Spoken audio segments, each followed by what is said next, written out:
Hi everyone, hope you're well. Thought I'd read you another story today, and the story is called The Everywhere Bear and is written by Julia Donaldson. Let's find out what happens. With her blue pointy shoes and her hair in a bun, Mrs. McAllister teaches Class 1. That's Ollie and Holly and Josie and Jay, Leo and Theo and April and May, Billy and Lily and little Lee Woo, Daisy and Maisie and Matt, who is new, Hannah Hazala, Callum and Claire, Kevin and Bev, and the Everywhere Bear. The Everywhere Bear has a home on a shelf, but he doesn't spend very much time by himself. For each boy and girl in the class is a friend, and he goes home with one of them every weekend. On Mondays, they carry him back to Class 1 and tell all the others the things that they've done. He has bus rides with April and horse rides with May. He eats burgers with Billy and jelly with Jay. With Lee Woo, he's a pirate. With Kevin, a king. And Callum and Claire push him high on the swing. He likes playing football. He bounces with Bev and does handstands with Holly. He likes playing football with Maisie and Ollie. He always makes dens when he goes home with Daisy. At Lily's, they let him be lovely and lazy. With Leo and Theo, he tinkles a tune. With Hannah Hazala, he goes to the moon. With Josie, he whizzes about in a chair. No wonder they call him the Everywhere Bear. One rainy Monday, the new boy called Matt was splashing to school when he spotted a cat. And when he bent over to give it a cuddle, the Everywhere Bear tumbled into a puddle. Just round the corner, a driver called Pete sat in a van painting stripes on the street. Matt got to school and sat down on his chair. He opened his bag and the bear wasn't there. Nobody knew that the poor little fellow, just like the street, had been painted bright yellow.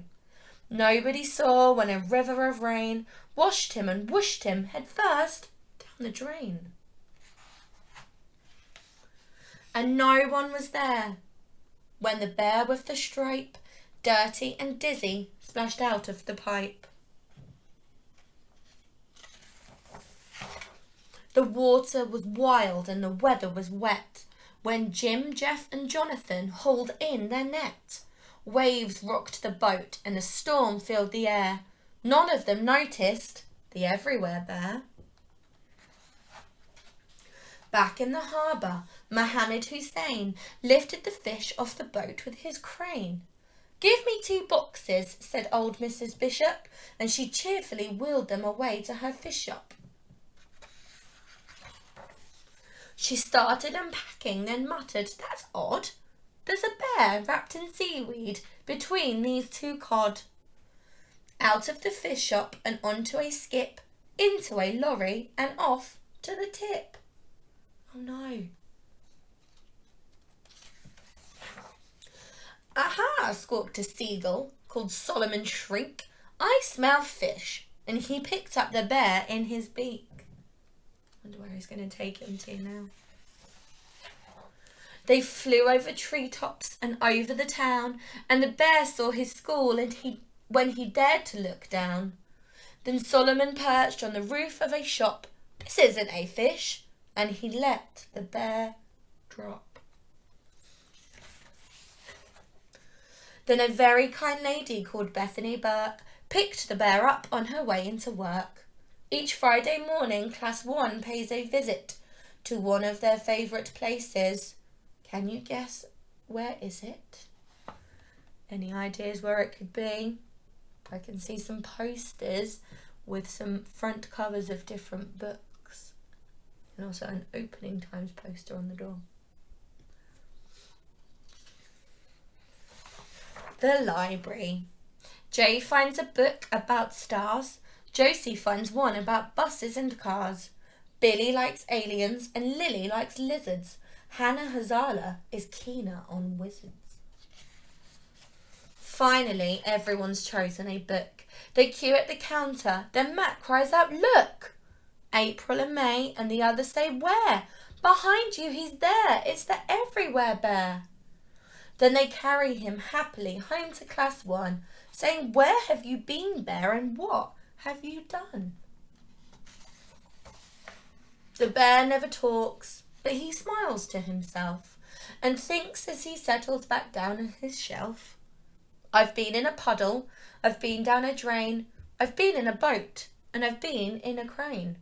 I've been in a shop, and I've been on a skip, I've been on a lorry, I've been on a tip. I've been in a beak, and I've been in the air. No wonder they call me the Everywhere Bear." And right at the end, Mrs. McAllister is giving the Everywhere Bear a much needed wash in the washing machine. And that's the end of the story. That story reminds me of a certain little bear that we have in Robbins. I hope you can guess who that could be. It is indeed Barnaby, and here he is, keeping him safe.